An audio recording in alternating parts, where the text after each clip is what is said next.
Members of the U.S. Congress have nominated Henrietta Lax for a posthumous Congressional Gold Medal for her contributions to modern science. Welcome to WatchMojo, and today we're looking at people who lived normal lives for the most part, but their deaths would leave a lasting impact on the world. I didn't forget it because Anna wrote in one of her diaries, "I want to go on living after my death."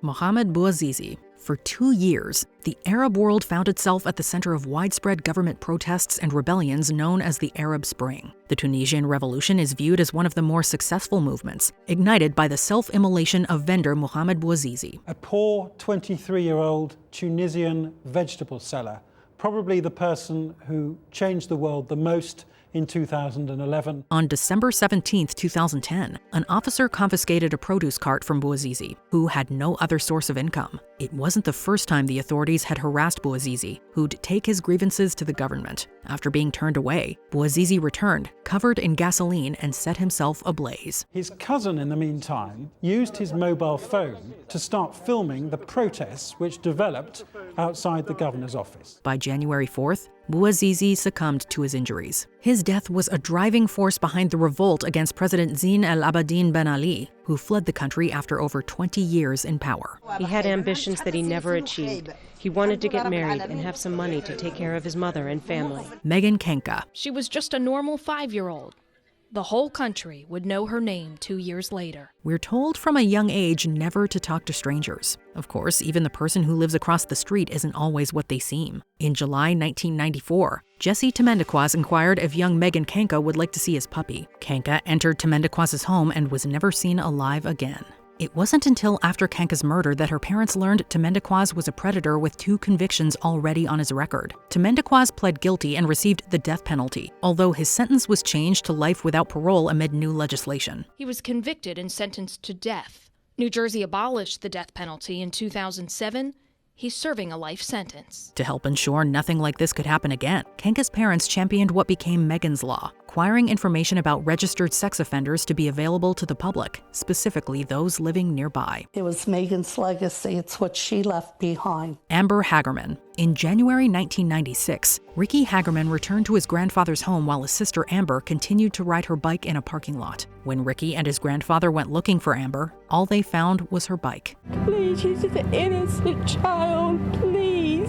Amber's body was discovered 4 days later, although the person behind her murder was never captured. Distraught by this news story, a Texas mother named Deanna Simone suggested creating an emergency system specifically for locating lost children. By the following year, authorities and broadcasters officially started implementing America's Missing Broadcast Emergency Response, or AMBER alerts. Amber's legacy lives on through the Amber Alert, named after her. Amber Hagerman is one of several children whose names have been dedicated to such alerts, which include Levi Frady of Levi's Call in Georgia and Rachel Runyon of Rachel Alert in Utah. I'm super proud of the Amber Alert. Emmett Till. A young African-American from Chicago, Emmett Till was visiting family in Mississippi, where he encountered a white female store clerk. Till was later taken in the middle of the night and lynched. It was from this shack the state alleges Emmett Till was taken by Roy Bryant and J.W. Malum. Although some of those responsible for Till's murder were brought to trial, it was clear they would never face punishment. Despite the court's biased ruling, Emmett's mother, Mamie Till Mobley, showed the world what they did to her son with an open casket. Everybody knew we were under attack, and that attack was symbolized by the attack on a 14-year-old boy. Till Mobley dedicated the rest of her life to activism. 5 years after her death, the Emmett Till Unsolved Civil Rights Crime Act was signed into law in 2008. It wasn't until 2022 that lynching became a federal hate crime in the form of the Emmett Till Anti-Lynching Act. But his murder and the trial and acquittal of his killers sent a powerful message. If change was going to come, people would have to put themselves on the line. Terry Shybo. In 1990, Terry Shybo endured a heart attack that resulted in brain damage. She entered a persistent vegetative state, requiring a feeding tube to survive. When she finally opened her eyes, doctors said she was not conscious. After 8 years with no signs of significant improvement, her husband and legal guardian Michael Shybo petitioned to have Terry's feeding tube extracted. This was met with resistance from Terry's parents, who entered a lengthy legal standoff with Michael. Please, please, please save my little girl. The tube was briefly disconnected in 2001, only to be put back in. The tube was removed again in 2005, this time ending Terri Shybo's life. The case captivated the world, with both sides of the argument still intensely divided. Yet it opened everyone's eyes to how any of us could be Terri Shybo, prompting a substantial increase in living wills. Most of the protesters are gone tonight now that bitter fight has ended with Terri Shybo's death. George Floyd. 2 months into the COVID-19 pandemic, authorities forcibly removed African-American George Floyd from a vehicle under suspicion of paying a clerk with a fake $20 bill. Officer Derek Chauvin knelt on Floyd's neck for almost 10 minutes, despite his pleas that he couldn't breathe. Floyd's dying words were heard across the nation. Although Floyd was far from the first victim of police brutality, his death was recorded for the world to witness. Social unrest was already at a high. Floyd's murder was a tipping point, leading to tributes, protests, and riots.